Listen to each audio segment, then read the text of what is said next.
Bienvenidos a los temas misteriosos de la Biblia.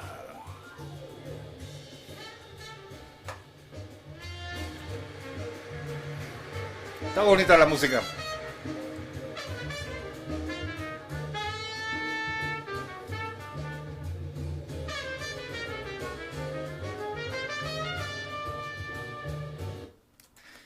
Bueno, hermanos, espero que esta sea la última intervención sobre el tema de los ángeles, de los supuestos ángeles que se metieron con las hijas de los hombres. Hay una pregunta, y por eso me animo a hacer una tercera emisión. Carlos Arias de Ensenada dice, pregunta, ¿es el mismo término hijos de Dios cuando Satanás se presenta delante de Dios en Job 1? ¿Cómo interpretar ese término dependiendo de la cita bíblica? Mire qué pregunta tan importante y muy bien planteada. Bueno, es bien importante el contexto. Carlos, un saludo para ti desde Mexicali. Es bien importante el contexto. Ah, mi hermana Vero. Dios te bendiga, hermana Vero. Ando planeando hacerte una llamada, mi esposa y yo, para ver cómo estás por allá en Tlaxcala. Esperemos que todo esté bien por allá. Es bien importante contextualizar una frase bíblica que estés investigando, y en este caso mucho más porque se trata de un pasaje sumamente oscuro del mundo antiguo. Es decir, estamos hablando del mundo antediluviano, y se hace más necesario contextualizar la frase. Lamentablemente, cuando los expositores exponemos, y me incluyo, aunque procuro no hacerlo, pero me incluyo porque así somos los predicadores, los maestros de la Biblia, abordamos los temas ya con una proyección personal o con miras a apoyar cierta o cual escuela, ¿no? La que recibiste de tus maestros o la que tú crees. Entonces,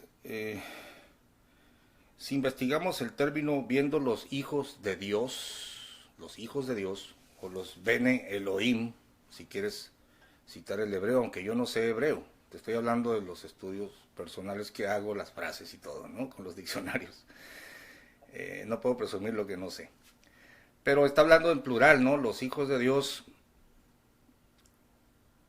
Tú puedes enseñar, colgarte de esa frase y decir, solamente así se le llamó a los ángeles del cielo, y no se puede aplicar o no se aplicó nunca esta frase a los hijos de los hombres, a los creyentes. Bueno, ahí estarías tú basándote solamente en un tecnicismo. Es cierto que la frase Bene Elohim o Benei Elohim significa los hijos de Dios, y aparece en Job capítulo 1, un día vinieron los hijos de Dios. También dice en el capítulo 2 de Job, y otro día vinieron los hijos de Dios. En Job 48 me parece, ¿dónde estabas tú?, se le dice a Job, cuando yo fundamentaba la tierra, y se regocijaban todos los hijos de Dios. Ahora, hijos de Dios, ¿en qué sentido? ¿En forma genética? ¿O hijos de Dios por obedecer su palabra? Es que en el tiempo que se escribe esa frase, bueno, se escribió posteriormente por Moisés, pero viendo los hijos de Dios, todavía no estaba definido hijos de Dios e hijos del diablo, el término como lo conocemos los evangélicos, ¿no? En esto son conocidos los hijos de Dios y los hijos del diablo. Cualquiera que no hace justicia y no ama a su hermano, pues no es de Dios. O vosotros de vuestro padre el diablo sois, y los deseos de vuestro padre queréis cumplir. Entonces aquí hay dos formas de abordar la frase. Ah, pero te quería decir, Carlos, que técnicamente sí, en todo el libro de Génesis no se aplicó nunca la expresión Benei Elohim a los humanos, pero el concepto sí se aplicó. El libro de Job está muy cercano al libro de Génesis, pero yo no me puedo basar en un tecnicismo de ese tipo para asegurar que eran los ángeles de Dios. Y te voy a decir por qué, porque no es cierto que no existan expresiones similares, hablando de una paternidad de los seres humanos para con Dios. Por ejemplo, a ver, hay muchos textos, pero te podría ofrecer el Salmo 84. El Salmo 84, que dice a la letra... No, no es el 84, aquí lo tengo anotado. El Salmo 82, andaba cerquita. Dios está en la reunión de los dioses, en medio de los dioses juzga. ¿Hasta cuándo juzgaréis injustamente? Etcétera. Pero hasta el verso 6 dice, yo dije, vosotros sois dioses e hijos todos vosotros del Altísimo. Es decir, todos los seres humanos son hijos del Altísimo.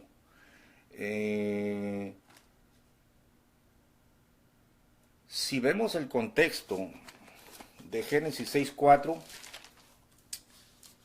no parece haber una guerra de simientes literales, sino que el conflicto que se da, por ejemplo, en el huerto de Edén por la desobediencia, es la serpiente engañando a Eva y Eva seduciendo a Adán. Entonces realmente sí hay una línea de hijos de Dios, como más tarde diría el apóstol Pablo, temo que como la serpiente engañó a Eva con su astucia, y ya viene toda la explicación, ¿no? Que los que la reciben son hijos de Dios por la obediencia y todo esto. Yo veo mucho más claro el concepto de que el hombre desobedece y sigue a la serpiente, y el pleito se está dando en el descarrilamiento de la humanidad hacia el pecado y el desenfreno sexual. Ese es el contexto que yo alcanzo a observar. Probablemente otros observen otro contexto, pero yo te estoy dando lo que yo entiendo, ¿no? Entonces, viendo los hijos de Dios, yo creo, me inclino a favor de que era la descendencia de Set, porque poco a poco, se va dando a entender en el relato, en el contexto inmediato del relato, que los hijos de Caín hicieron esto, hicieron lo otro, fueron los padres de esto, fueron los padres de otro, pero sí se observa una línea, pues. Se observa una línea en este hombre llamado Set, que fue la sustitución de Abel. Y Abel es el primer, digámoslo, mártir, ¿no? Y Caín el primer homicida. Entonces, no como Caín, que mató a su hermano porque era del maligno. Entonces, sí hay una paternidad en el contexto, y podemos creer que viendo los hijos de Dios, se refiere a la línea de Set, según el contexto que yo alcanzo a observar, y ya después se va acentuando, ¿no? Hasta que el relato te dice que el único justo, en realidad, en medio de tanta barbarie, era Noé. Entonces, la cuestión esta de que la frase hijos de Dios solo se aplica a ángeles no es del todo verdadera. Yo pudiera preguntar, ¿Adán no sería hijo de Dios? ¿Noé no sería considerado un hijo de Dios? La respuesta es obvia, claro que sí. Debería ser considerado un hijo de Dios. Entonces, creo que viendo los hijos de Dios que las hijas de los hombres, me parece como que tiene una connotación espiritual. Y voy a decir aquí un chascarrillo, es exactamente lo que está pasando ahora mismo. Nuestros jóvenes guapos de las iglesias ven que las hijas de los hombres o del mundo, las mundanas, son guapas, y vaya que son guapas, ¿eh? Y a veces, dejando los principios evangélicos, estos hijos de Dios se van sobre las muchachas del mundo. Así que de aquí en adelante les vamos a llamar a estos muchachos los Nefilim. No, no se crean. Pero creo que la frase viendo los hijos de Dios se aplica a algo espiritual, una línea espiritual. En cuanto a otra pregunta que me hicieron, que no quisiera muy bien contestarla porque entramos ahí en especulaciones, ya para cerrar el tema. La objeción que ponen los que creen que fueron ángeles los que engendraron, aunque ahí no dice que engendraron más que a varones de renombre, pero los Nefilim ya estaban antes y después, y eso ya lo comenté. Ponen esta objeción, y entonces ¿de dónde salieron los ángeles? Perdón, ¿de dónde salieron los gigantes? La verdad es que el término Nefilim no se aplica a la gran estatura como ya lo comenté, pero los gigantes postdiluvianos nunca se les llamó Nefilim. Y la Biblia los pone como los hijos de Anak, por ejemplo, un personaje ahí. Los hijos de Anak, se habla también de una raza de gigantes, los Rafaitas, los Somsomeos, etcétera, ¿no? Hablaba yo con un hermano en el canal de Sello en la mañana comentando de esto y me decía, pastor, yo le voy a hacer una pregunta, entonces si no fueron ángeles, ¿cómo es que hijos de Dios, según usted, espirituales o obedientes a Dios se meten con mujeres impías? ¿Y por qué salen ángeles? ¿Por qué salen gigantes? Le dije, no, el texto no dice que salen gigantes, léelo bien. Pero entonces, ¿de dónde salieron? Bueno, le dije, los Nefilim de Génesis 6:4 no son gigantes de gran estatura física, sino como ya expliqué, son los caídos, ¿no? Ahora bien, los ángeles postdiluvianos, estamos hablando de Anak, estamos hablando de los Rafaitas, los Somsomeos y todos esos, están claramente identificados como que son amorreos, cananeos, incluso que Josué y Moisés los estirparon a punta de lanza, ¿no? Los mataron. No se menciona nunca que son descendientes de ángeles, más bien se mencionan como una raza, parte de la raza humana, pero con características físicas extraordinarias, pero no invencibles tampoco. O sea, se lleva el texto a la exageración. Un gigante de esos puede ser matado con una piedra en la frente, ¿no? Según la palabra de Dios. Me decía el hermano, no, pero los 6 dedos que tenían, hay que hacer una aclaración. La Biblia no dice que todos estos tenían 6 dedos en las manos, sino solamente hace una mención de un hombre. Creo que en Gad hubo un hombre, dice, que tenía 6 dedos en cada mano y en cada pie. Pero esto no quiere decir que todos los gigantes, entre comillas, de la Biblia tenían 6 dedos. Yo conocí una persona que tenía 6 dedos en cada mano y 6 dedos en cada pie, y no era ningún gigante, ¿eh? Se puede formular la pregunta de dónde surgieron estos gigantes, pero también puedo formular la pregunta inversa, ¿de dónde surgieron los enanos? No vayas a decir, hermano que me escuchas, que los enanos también son producto de uniones de ángeles por ser enanos. La diversidad genética del ser humano, el código ADN, es muy grande. Entonces, cuando la Biblia dice en Génesis 6 te pinta un cuadro como de rebelión total, ¿no? Los hijos de Dios que seguían a Dios, como los que caminaban, como Enoc. Creo que Enoc fue el último mencionado y Noé el último, porque no había justo en toda la tierra. A ti he visto justo, entonces toda la tierra se corrompió.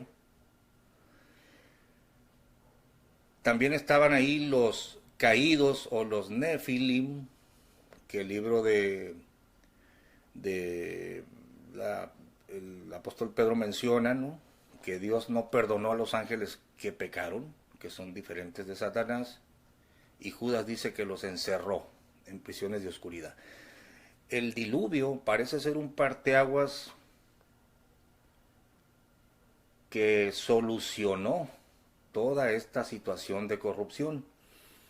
O sea, Génesis 6 te está describiendo un cuadro de total rebelión y que Cristo dijo que, como en los días de Noé, iba a estar la situación cuando Él volviera otra vez. Pero hay algo bien curioso que cuando les preguntas a los proponentes de esta teoría de semen angelical, y se les dice, ¿cómo sobrevivieron los Nefilim al diluvio? ¿O por qué vemos gigantes después? Y dicen, lo más seguro es que sobrevivieron al diluvio, pero la Biblia dice en el mismo relato, y murió toda carne, en que hay aliento de vida, que habita sobre la faz de la tierra, dice, murió. Ah, entonces, ¿cómo vemos gigantes después? Bueno, es que Nefilim no es gigante, como los gigantes que ves después, que pertenecen a la raza humana. Entonces, estamos revolviendo temas ahí. Finalmente, yo creo que sí, el mundo antediluviano o antes del diluvio era un mundo lleno de violencia donde había ángeles caídos tratando con los seres humanos aquí, corrompiendo la raza humana. Fueron los que se constituyeron dioses a sí mismos. Tenemos reminiscencias de estos ángeles caídos o estos Nefilim en las antiguas culturas idólatras y en muchos relatos, ¿no? Ciudades gigantescas, conocimientos que ahora se han perdido, y que la Biblia dice que el designio de Dios, o para arreglar esto, fue el diluvio. A los Nefilim, el Señor los encarceló en prisiones eternas de oscuridad, y a los rebeldes humanos los ahogó en agua. Claro, ahorita hay ciudades debajo de las aguas, debajo de los mares, y esto se va descubriendo poco a poco, pero eso es parte del mundo antiguo. Esta es mi opinión, no estoy diciendo que la Biblia enseña esta última parte que estoy comentando de las ciudades antiguas, pero es lo que yo opinaría según lo que veo en la palabra de Dios, pero nunca me van a escuchar predicar estas cosas de un púlpito, porque este no es el evangelio, estas son las opiniones de un servidor, ¿no? Pero ya con esto, hermanos, queda la pregunta entonces, si tú crees que los Nefilim de Génesis 4, Génesis 6, son los mismos gigantes, pues te vas a encontrar con que no se usa el vocablo Nefilim, sino Rafaitas, Somsomeos, y si sostienes eso, entonces habría que enseñar que la Biblia miente cuando dice que murió toda carne, ¿no? O habría que enseñar que después bajaron otros ángeles a tener relaciones sexuales otra vez con mujeres, y les volvieron a engendrar a los hijos de Anac. Claro, todo esto ya sería una revoltura increíble. Bueno, yo creo que aquí el tema concluye, hermanos, y vamos a ver qué otro tema misterioso de la Biblia comentamos, para no tener que explicar del púlpito de la iglesia estos pasajes misteriosos. Un saludo para Miguel Andrade y todos los que nos están viendo por ahí. No pude ir a la oración porque estoy un poquito cortado del cuerpo, pero quise responder la pregunta. Dios os bendiga.